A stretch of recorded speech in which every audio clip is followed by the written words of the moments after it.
I'm Gene, and this is Dane Simpson, and we're here today to do part 2 of our series on the Ork Bommer. Part 1 was our video of the unboxing, so if you haven't seen it, go watch it right now. And then come back and watch this one. Exactly. Alright, this is part 2. We're going to go through how we built the planes, now that we put them together, what bits we used, what we decided not to do, and what we found as we were putting it together, how it came together, that sort of thing. Part 3 is going to be about painting it.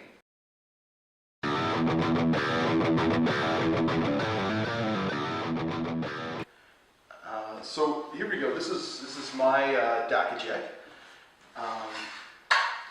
Now one of the nice things, and I think this might have got pointed out in the last video, but it comes together with this X on the bottom, so you can place it on the flying base, which is kind of nice. My pilot is not glued in yet because I want to paint him separately.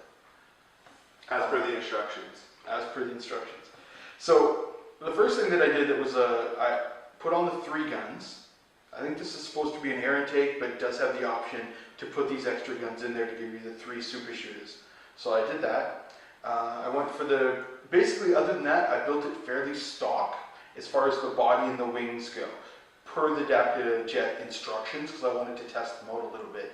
It all came together really nice. I had a bit of an issue at the very front tip and the very rear tip, keeping it together. Took a little bit more glue and a little bit of basically standing there holding it for a while because I was too lazy to go get my vise. Now, this is actually, I guess, a really good opportunity for me to point out. When I was doing mine, at that point, to get them to hold them together, I used one of the best tools in my entire kit, which is the little pink elastic bands off of broccoli.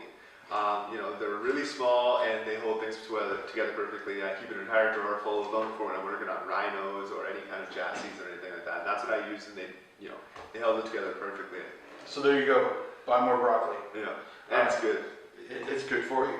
And it's green. It's green. More importantly. That's right, green is good. Alright, so I also, a long time ago, I built some buggy vehicles. Recently I've decided to take those apart to make some grok tanks, but that's a story for another video. What I've done with the front wheels here is I've glued them onto the wings and the front to make landing gear, because it doesn't actually come with the landing gear. It normally just comes with a skid plate. Which is cool. Which is cool, but I want to make it a little bit different. Also, I found I just still needed the skid plate because it actually still sits on the tail. So I decided to re-add the skid plate. Now the biggest conversion that I did is I took these, and these are supposed to be bombs that would fit on the end of a wing for one of the different planes. I cut off the end cone of the bomb, put a little bit of plastic pipe that we have here, a little plastic rod, and then the wings to death copters, which of course I have loads of kind of sitting around waiting to be turned into bikes.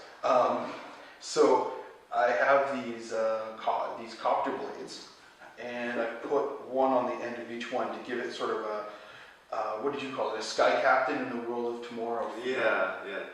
Which I thought was very cool. It gives it a different look. So those are the changes I decided to make to mine and how I decided to do it up. The pilot here, and we're going to get a closer shot on the pilot.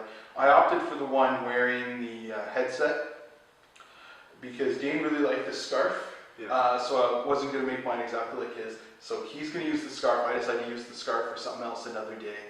And then there's also one that comes with a cool like Air Force hat, almost like a German World War II kind of hat, and a monocle. And I really thought that would be awesome for a tank commander. Yeah. So I'm actually going to leave that one for a tank commander for another day. And I opted for this pilot to go there. And that's my Dakajet.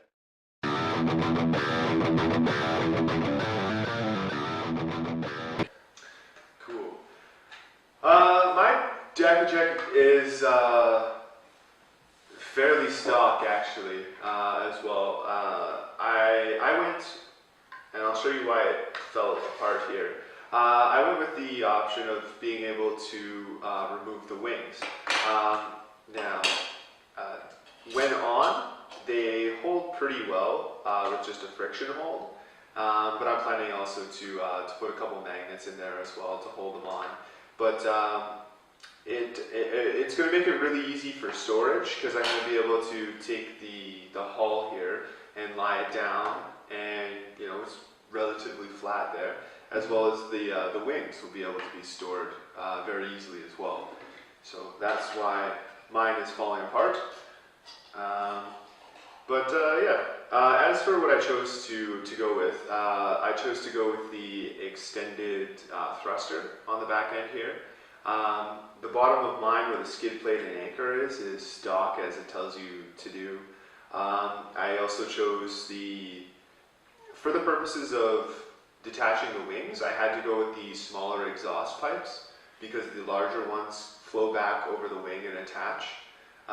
So that's why I went with those ones. The blower on top of mine as well, and you went with the blower as well because it's awesome. They're just cool. Yeah. There's no reason not to take those ones. I didn't really think about it until you mentioned it there with the plates all being sort of flat and not different, and not having the check plate or different, any rips, tears, anything in them. But yeah, it is. It's un-orky, in the words of my better half, when she was looking at it this morning. She suggested that the way it's all flat like that is un-orky looking. It's very almost Imperial Guard, actually. Yeah, all in all, it was a really easy model to put together. There wasn't anything tricky about it. The instructions are probably the best instructions I think I've ever seen for GW. Yeah. So I really enjoyed putting it together. There are a few options. As you can see, we've done a couple things differently. And then, like I said, it makes 3 variants. So again, I still recommend this kit. I think it's awesome. Definitely. And I can almost certainly be buying another one. Or 4. Or 4.